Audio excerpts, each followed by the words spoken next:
एक बार की बात है, एक गांव में एक वार्षिक लकड़हारा प्रतियोगिता रखी गई, जिसका फाइनल एक बूढ़े और एक जवान ताकतवर लकड़हारे के बीच में होना तय हुआ।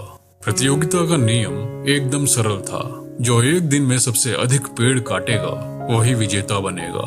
प्रतियोगिता शुरू हुई। जवान लकड़हारा उत्साह से भरा हुआ था। वह तुरंत जंगल में चला गया और सीधे अपने काम पर लग गया। पेड़ काटने के साथ साथ वह जंगल के दूसरे हिस्से में उस बूढ़े लकड़हारे को काम करते हुए सुन भी रहा था, जिससे इसका आत्मविश्वास बढ़ रहा था। हर पेड़ काटने के साथ इस युवा लकड़हारे का यह विश्वास पक्का होता जा रहा था कि यह प्रतियोगिता तो मैं ही जीतूंगा। पूरे दिन पेड़ काटते समय वह यह महसूस कर रहा था कि जंगल के दूसरे हिस्से से आने वाली पेड़ काटने की आवाज हर 2 घंटे बाद कुछ देर के लिए बंद हो रही थी, जिससे यह जवान लकड़हारा समझ जाता कि आवाज ना आने का मतलब है कि वह बूढ़ा लकड़हारा थक गया है और आराम कर रहा है। इस सोच के साथ वह युवा लकड़हारा पूरे जोश और ताकत के साथ और तेजी से पेड़ काटने लगता है। इसी तरह पूरा दिन बीत जाता है। अगले दिन प्रतियोगिता खत्म हुई। वह युवा लकड़हारा पूरे आत्मविश्वास से भरा हुआ था। उसे पता था कि वह यह प्रतियोगिता जीत चुका है। उसके सामने उसके द्वारा काटी गई लकड़ियों का ढेर पड़ा हुआ था, जो उसकी लगातार मेहनत और ताकत का परिणाम था। पदक समारोह में वे दोनों स्टेज पर खड़े हुए। वह बूढ़ा लकड़हारा आश्चर्यजनक रूप से जितना सोचा था उससे कम थका हुआ लग रहा था। जब विजेता की घोषणा हुई तो वह युवा लकड़हारा यह सुनकर निराश और हैरान हो गया कि प्रतियोगिता उस बूढ़े लकड़हारे ने जीत ली है। उसने इस युवा लकड़हारे से कहीं ज्यादा पेड़ काटे थे। उसे विश्वास नहीं हुआ। उसने उस बूढ़े लकड़हारे से पूछा, बाबा, ऐसा कैसे हो सकता है? मैंने सुना है कि आप हर 2 घंटे में आराम कर रहे थे, पर मैं बिना रुके लगातार काम कर रहा था। और इससे भी बड़ी बात तो यह है कि मैं आपसे ज्यादा मजबूत और फिट हूँ। इसके बावजूद मैं हार गया। ये कैसे हो सकता है? बूढ़ा लकड़हारा मुस्कुराया और बोला, बेटा, तुमने ठीक कहा। मैं हर 2 घंटे में आराम करने के लिए रुकता था, पर उस बीच मैं आराम नहीं बल्कि अपनी कुल्हाड़ी की धार तेज कर रहा होता था, जिस वजह से मेरे पेड़ काटने की रफ्तार लगातार बढ़ती रही, जिसका नतीजा तुम्हारे सामने है। दोस्तों, ये बात हमेशा ध्यान रखना, चाहे आप इस समय कितने भी युवा और मजबूत क्यों ना हो, एक दिन आप बूढ़े हो ही जाएंगे। इसलिए समय समय पर आराम करते रहें और अपनी कुल्हाड़ी की धार तेज करते रहें, अर्थात अपने स्वास्थ्य का ध्यान रखें, नई चीजें सीखें और खुद को शिक्षित करना कभी बंद ना करें। जीवन कोई तेज दौड़ नहीं है, यह एक मैराथन है। तो दोस्तों, कहानी अमरपुर नाम के एक छोटे से गांव की है, जिस गांव में शंभू दयाल नाम का एक बूढ़ा व्यक्ति रहता था। शंभू के 3 बेटे थे जो उसके साथ ही रहा करते थे। कुछ समय पहले ही शंभू की पत्नी का एक बीमारी के कारण देहांत हो गया था। एक दिन शंभू ने अपने तीनों बेटों को अपने पास बुलाया और कहा, बेटा, तुम तीनों लोग मेरी बात ध्यान से सुनो। अब मैं बहुत बूढ़ा हो चुका हूँ और कमजोर भी। मेरी सेहत भी ज्यादा ठीक नहीं रहती है, जिस वजह से मैं अब और काम नहीं कर सकता। तुम तीनों जानते हो कि ये घर भी किराए का है और मेरे पास अपनी कोई जमीन जायदाद भी नहीं है जो मैं तुम्हें दे सकूं। मैं तो तुम लोगों के लिए जो भी कर सकता था वो सब मैंने किया।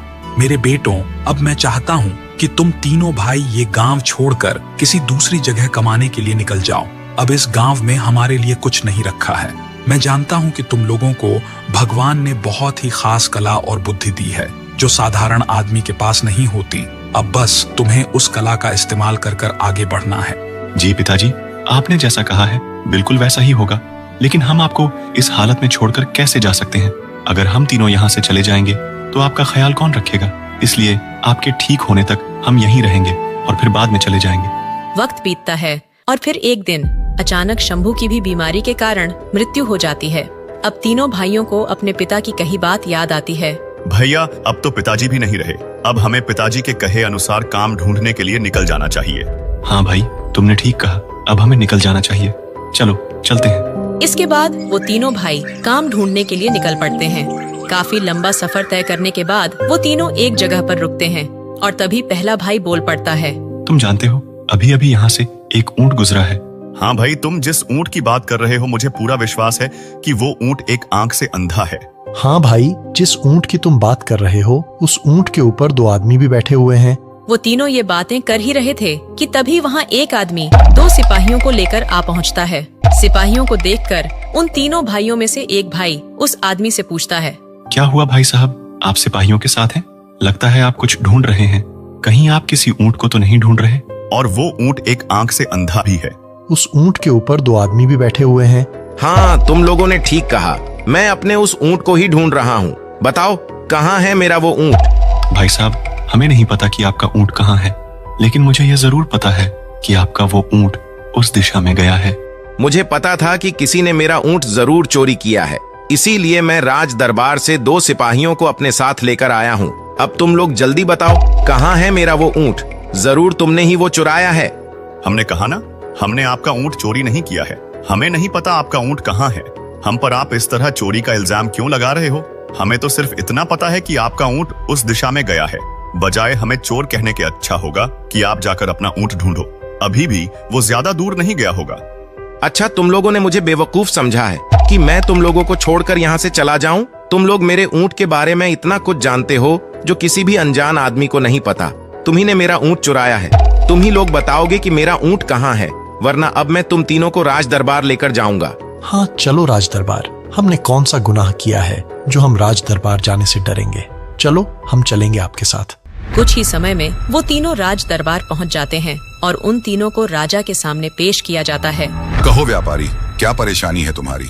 महाराज, इन तीनों ने मेरा ऊंट चोरी किया है और वापस नहीं कर रहे हैं। अब आप ही मुझे इनसे मेरा ऊंट दिलवा सकते हैं। हाँ तो क्या कहते हो तुम तीनों? देते हो इसका ऊंट या बंद करूं तीनों को जेल में? महाराज, हमने कोई चोरी नहीं की। उल्टा हमने तो इस आदमी की मदद करनी चाहिए। इन्हें यह बताया कि इनका ऊंट किस दिशा में गया है। महाराज, ये तीनों झूठ बोल रहे हैं। ये कहते हैं कि हमने तेरा ऊंट देखा भी नहीं, पर इन्हें कैसे पता कि मेरा ऊंट उसी दिशा में गया है? और इन्हें यह भी पता है कि मेरा ऊंट एक आंख से अंधा भी है। और तो और महाराज, ये लोग ये भी जानते हैं कि उस ऊंट के ऊपर 2 आदमी बैठे हुए हैं। अब आप ही बताइए, ये इतना सब कुछ कैसे जानते हैं? इन्होंने ही मेरा ऊंट चुराया है। ठीक है, अब तुम तीनों बताओ, यदि तुम लोगों ने वो ऊंट देखा भी नहीं तो तुम्हें यह सब कैसे पता? महाराज, हमने अपने तेज दिमाग और पैनी नजर से यह पता लगा लिया था, लेकिन हम सच कह रहे हैं, हमने इनका ऊंट ना ही देखा और ना ही चोरी किया है। राजा दोनों पक्षों की बातें सुनकर थोड़ा सोच में पड़ गया और फिर बोला, ये बात असंभव सी लगती है कि तुमने बिना देखे इनके ऊंट के बारे में इतना सब कुछ बता दिया।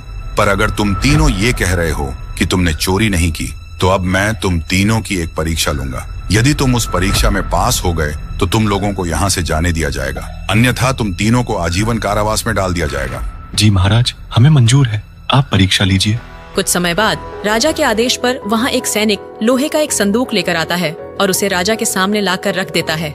राजा उस संदूक की तरफ इशारा करते हुए उन तीनों भाइयों से कहता है, हाँ तो अब तुम तीनों बताओ कि इस संदूक में क्या है। यही तुम्हारी परीक्षा है। महाराज, इसके अंदर एक गोल वस्तु है। हाँ महाराज, इसमें एक संतरा है। महाराज, इसमें जो संतरा है वह खाने योग्य नहीं है, वह अभी कच्चा है और बहुत खट्टा है। तीनों भाइयों के उत्तर सुनने के बाद जब उस पेटी को खोलकर देखा जाता है तो सच में उसमें एक कच्चा संतरा रखा होता है। अरे वाह, असंभव! तुम लोगों के पास तो कमाल की विद्या है। इसका मतलब तुम तीनों सच बोल रहे हो। सुनो व्यापारी, तुम्हारा ऊंट इन लोगों ने चोरी नहीं किया है। इन लोगों ने जिस दिशा में बताया है, तुम तुरंत सिपाहियों को ले जाकर उसी दिशा में अपना ऊंट ढूंढो। राजा का आदेश सुनकर वह आदमी वहाँ से चला जाता है। अब तुम ये बताओ कि तुम्हें बिना देखे उस ऊंट के बारे में इतना सब कुछ कैसे पता था? महाराज, जब हम वहाँ से गुजर रहे थे तो मिट्टी में बने ऊंट के पैरों के निशान साफ बता रहे थे कि वहाँ से एक ऊंट गुजरा है। ठीक है, चलो मान लिया। अब तुम बताओ कि तुम्हें ये कैसे पता चला कि वह ऊंट एक आंख से अंधा है? महाराज, उस रास्ते के दोनों तरफ बहुत सारी घास थी, जिसमें से एक तरफ की घास खाई हुई थी और दूसरी तरफ की घास वैसी ही लगी हुई थी, जिससे यह पता चलता है कि वह ऊंट एक आंख से अंधा था। ठीक है, चलो ये भी मान लिया। पर तुम्हें कैसे पता चला कि उस ऊंट के ऊपर 2 आदमी बैठे हुए थे? महाराज, उसी जगह पर उन लोगों ने बैठकर विश्राम किया था, जिसकी वजह से वहां पर 2 अलग अलग तरह के जूतों के निशान पड़ गए थे, जिससे मुझे यह पता चल गया कि वहां पर 2 आदमी थे। वाह, बहुत खूब। लेकिन अब तुम यह बताओ कि तुम लोगों को यह कैसे पता चला कि इस बक्से में क्या है? महाराज, जब वो सैनिक लोहे का ये बक्सा ला रहा था तो इसके अंदर रखी चीज के लुढ़कने से मुझे ये पता चल गया कि इसमें कोई गोल वस्तु है। ठीक है, तुम बताओ, तुम्हें कैसे पता चला कि उसमें संतरा ही है? महाराज, वो सैनिक यह संदूक बगीचे की तरफ से ला रहा था जिसमें सिर्फ संतरों के पेड़ ही लगे हुए हैं। बहुत खूब, तुम बताओ, तुम्हें यह कैसे पता चला कि इसमें रखा संतरा कच्चा ही है? महाराज, बगीचे में सिर्फ संतरों के ही पेड़ हैं और वह सारे कच्चे हैं।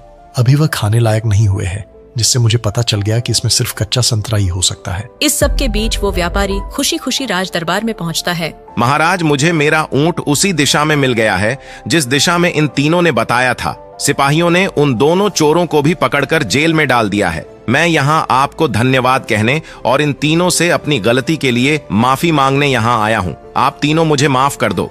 वाह, अद्भुत! तुम लोगों की बुद्धि की तो दाद देनी पड़ेगी। मैं तुम तीनों की बुद्धिमानी और सही निर्णय लेने की कला से बहुत प्रसन्न हूँ।